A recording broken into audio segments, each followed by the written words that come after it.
Guys, narito ako sa San Juan, Batangas na kung saan ang pangulam ay pinupulot lamang dito sa tabi ng dagat, sakop na San Juan, Batangas. Ibabaw San Juan, Batangas. Pinupulot lang ang pangulam. Tara, puntahan natin. Gala sa Batangas, ang daming makikita mula sa dalampasigan hanggang... Yan guys, yan guys oh. Tuturo sa atin ng ito. Oh, sige. Yun. Galing. Oo. Malaki. Dahil guys, hindi ko alam paano manguha eh. Marunong ka kayo maglabas nito? Hindi kayo na ano lang. Ilalagay ka dito? Oo. Kaya pag sila nangunguha, dandahan lang dahil kami hirap hanapin. Para lang siyang bato.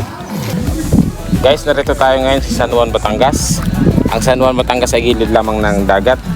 At ang mga tao dito ay namumulot lamang ng ulam kapag ganitong low tide. Tingnan nyo yung mga yon nakayuko. Pakita ko sa inyo. Yun. Mga nakayuko. Yan ay namumulot ng pangulam. So, dun tayo. Ang aking misis ay laki din eh. Meron saglit ng tempo. Wala. Bato. So, aking misis ay dito mismo sa dagat na ito. Dito sila lagi. Malapit lang kanilang bahay dito dati.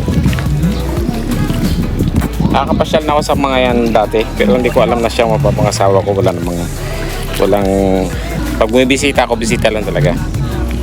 Wala namang ano dahil hindi namin alam pareho. Dumating na lang panahon nagkaibigan.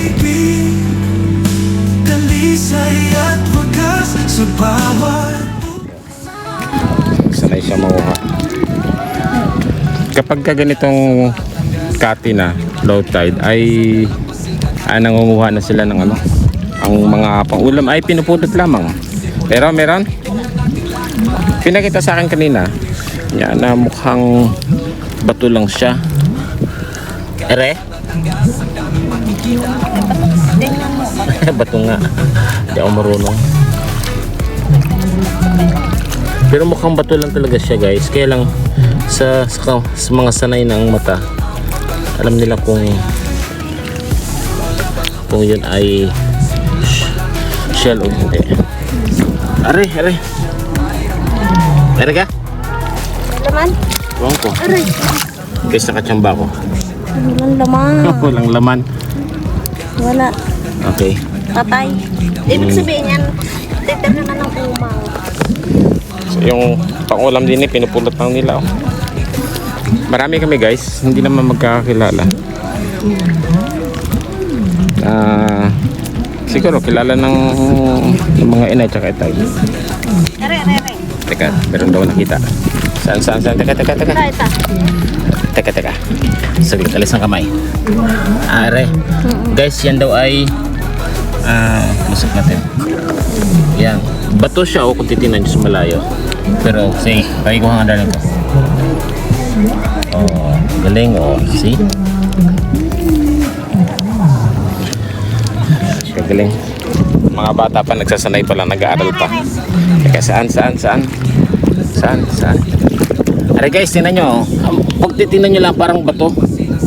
Sa lawak bagan rin. Oh, okay, kuha. Oh, see, galing. Ito. Meron pa isa, nakita ang aking darling. Tingin, ayan, sige nga. Sige.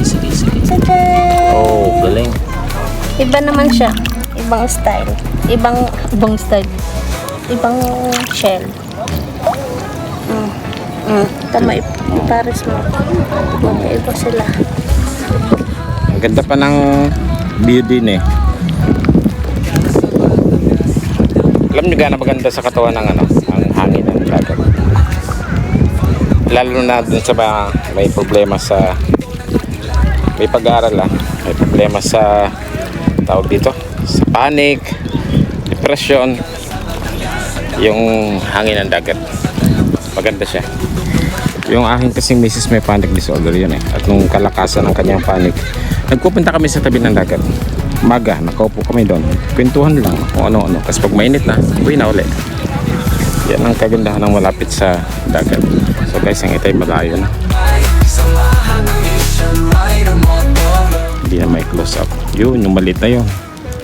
So guys, yan ang buhay din sa probinsya. Ang pangulam ay pinupulot lamang. Ito ay sa Laia, ibabaw San Juan, Batangas. Yun yung dagat. Yun yung dagat. So maraming salamat sa inyong panonood. Yan, mahangin-hangin na.